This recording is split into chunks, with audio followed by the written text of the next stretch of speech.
আসসালামু আলাইকুম প্রিয় ফুটবল ফ্যান্স।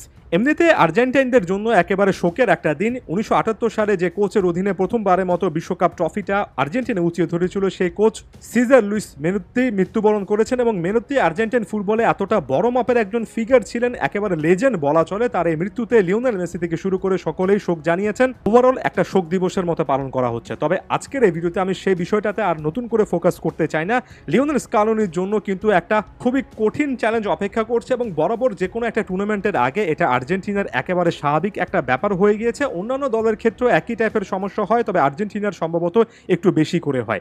সর্বশেষ ম্যাচে অ্যাথলেটিকো মাদ্রিদের জার্সিতে মায়োরকার বিপক্ষে একেবারে শেষ মিনিটে এসে 89তম মিনিটের সময় নাহুয়েল মলিনা মাঠ ছাড়তে বাধ্য হয়েছেন। ব্যাপারটা আসলে সিরিয়াস ইনজুরি কিনা কিংবা এ সংক্রান্ত কোনো আপডেট আমি যখন ভিডিওটা রেকর্ড করছি তখন পর্যন্ত পাওয়া যায়নি। ইনজুরি সংক্রান্ত একটা আপডেট স্বাভাবিকভাবে মেডিকেল টেস্ট এবং এক্সামিনেশনের পরে আসে এবং সেজন্য আমাদেরকে অপেক্ষা করতে হবে। তবে এটা কিন্তু লিওনেল স্কালোনির জন্য বড় একটা অ্যালার্মিং সাইন।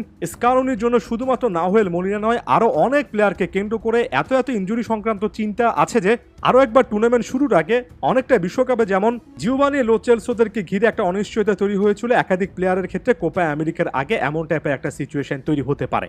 শুধুমাত্র এই নাহুয়েল মলিনার কথা বলছি না, রাইট ব্যাক পজিশনে তার ব্যাকআপ হিসেবে গঞ্জালো মন্তিওলো কিন্তু লম্বা সময় ইনজুরি সংক্রান্ত ইস্যুতে ভুগছিলেন। আপনি যদি ফুলব্যাক পজিশনে বাকি পজিশনগুলোতে চলে যান, মার্কুস অ্যাকুনিয়া আস্তে আস্তে ফর্মে ফিরলেও তাকে ঘিরে ইনজুরি কনসার্ন সবসময় থাকে। মিডফিল্ডে হুট করে যে কোনো প্লেয়ার ছোটখাটো ইনজুরিতে পড়ে যেতে পারেন। ফাইনাল থার্ডে আপনি যখন একজন Angel Di Maria, Paulo Dybala এই টাইপের প্লেয়ারদেরকে নিয়ে কথা বলবেন, অবশ্যই আপনার ইনজুরির জনিত ব্যাকআপ প্ল্যান রাখা লাগবে।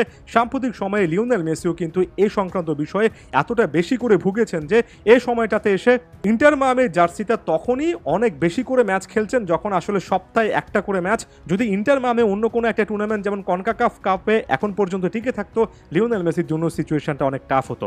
মোদ্দা কথা একটাই, লিওনেল স্কালোনিকে ওয়ান্স অ্যাগেইন অর্থাৎ আরও একবার ইনজুরি সংক্রান্ত ইস্যু নিয়ে অনেক বেশি করে ভাবতে হবে। এতটাই ভাবতে হবে যে যথেষ্ট ব্যাকআপ থাকা লাগবে। এখন ইউরোর পথ ধরে অর্থাৎ ওয়েফার পথ ধরে কনমেবলও শেষ পর্যন্ত 23 জনের পরিবর্তে 26 জনের স্কোয়াড ঘোষণা করবে কিনা সেটার উপর অনেক কিছু নির্ভর করছে। একেবারে ফাইনাল যদি এই আপডেটটা চলে আসে তাহলে স্কালোনি একটু নির্ভর থাকতে পারেন। যদি আসলে আপডেটটা না আসে, শেষ দিকে এসে এত বড় রকমের একটা ইস্যু এটা হবে যে এখন থেকে যদি প্লেয়াররা সতর্ক না থাকেন এবং ভাগ্যটা যদি পক্ষে না থাকে তাহলে বড় রকমের ক্ষতি হতে পারে।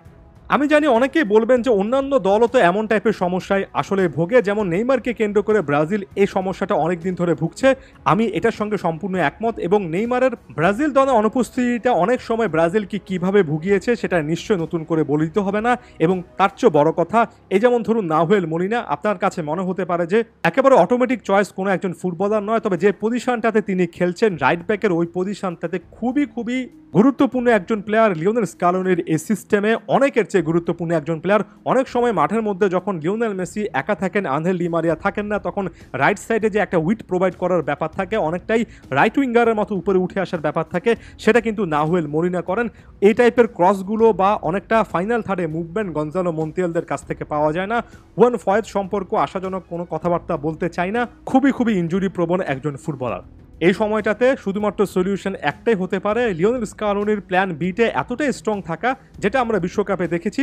যেভাবে একজন এনজো ফার্নান্দেস, যেভাবে একজন হুলিয়ান আলভারেস তাদের পজিশনে ফার্স্ট চয়েস প্লেয়ারদের ইনজুরি কিংবা অফ ফর্মের সুযোগটা নিয়েছেন, এমন টাইপের সুযোগ যদি বাকি প্লেয়াররা, যেমন রাইট ব্যাক পজিশনে যদি নেহুয়েল পেরেস, যিনি কিনা সেন্টার ব্যাক হিসেবেও মূলত খেলেন, লেফট ব্যাক পজিশনে ভ্যালেন্তিন বার্কো, এরা নিতে পারেন। ফাইনাল থার্ডে যদি আলেহান্দ্রো গার্নাচো, ভ্যালেন্তিন কার্বোনির মতো প্লেয়াররা সুযোগটা নিতে পারেন, তাহলে কোপা আমেরিকা আর্জেন্টিনার জন্য আরও একবার ভালো অনেক কিছু আনতে পারে। না হলে স্কালোনির জন্য চ্যালেঞ্জও কিন্তু কম নয় এবং ইনজুরি সংক্রান্ত চ্যালেঞ্জ আসলে বেশি এবং ক্রমাগত বাড়ছেই।